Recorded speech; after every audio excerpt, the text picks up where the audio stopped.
So this week's exercise is going to be a hanging leg raise for hip flexion.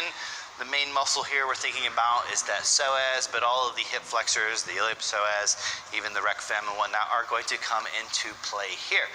Now when we look at full range of motion, hip flexion, hip extension, if Chelsea just kind of stabilizes herself in here, right?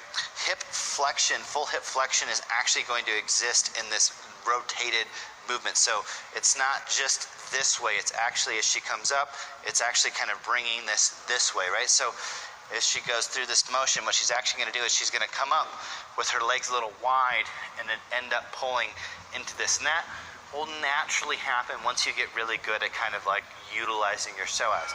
The mistake that people will make if they just do this is they will stop soon, because what will happen is the hip just starts kind of jamming here into the pelvis, and then it's just spinal flexion at that point in time. And if you want to emphasize the abdominals, then you would do the abdominal version of this, the hanging gar hammer, rather than the hip flexion version. Now, to lengthen those